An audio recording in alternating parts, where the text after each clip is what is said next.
we were talking and you shared this with me. You talked about how you were part of the security with Tupac shortly after he was shot at, I think it was the Quad Studios, I think, if I'm not mistaken, the Yes, sir. studio he was Yes, shot. sir. And you talked about that, and then we're going to show the pictures to show. But you also mentioned something very significant that took place, that you said that from your perspective, that was even more evidence to you that Biggie had nothing to do with Tupac being shot. So if you can, my brother, can you talk about being there when they're escorting him in the wheelchair, and the other part that you shared with me about Biggie Small? I'll just give you a little bit of backdrop. About a day after Tupac was shot, I think his attorney was Michael Warren, and through Michael Warren, I think through the request of Sister Afeni Shakur, they requested the security of the Nation of Islam, because at that time they didn't know who to trust. And of course, you could trust the Muslim brothers to be sincere. So I was actually posted up. There was about 6 of us, but I was posted up directly at Tupac's door while he was resting. He had just came out of surgery, and my job was to allow no one to come in except for the doctors and nurses, which I had to escort and witness exactly what they did, let them out. And so by the second day of his healing, we rushed him out of the hospital at 2 in the morning, went through the freight elevator because there were dozens of reporters from around the world, because the news of Tupac being shot was, it was worldwide news.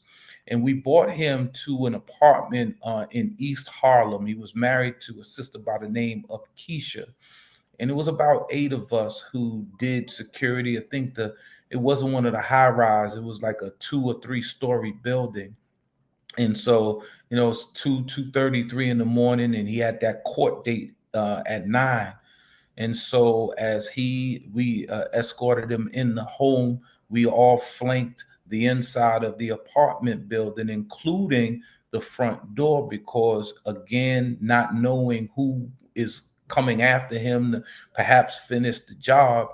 And so, about 4 in the morning, 4:15, Biggie Smalls comes to the door, and he said, I knew him obviously from being in the hip hop scene at that time and done shows with him. And he says, "Brother, I'd like to see Tupac." And I said, "Well, let me ask Afeni if it's possible." And so we knocked on their door, and Afeni said, "Sure, he can come in."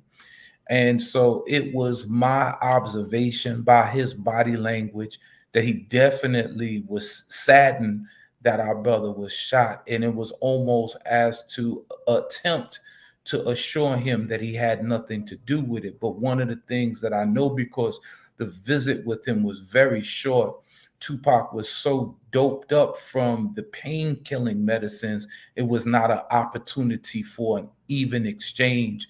And then we know that soon as Tupac healed up, the press and Vibe magazine and radio stations took hold to the whole East Coast, West Coast beef, which gave birth to a lot of people getting stuck up, shot, and ultimately Tupac and Biggie being murdered.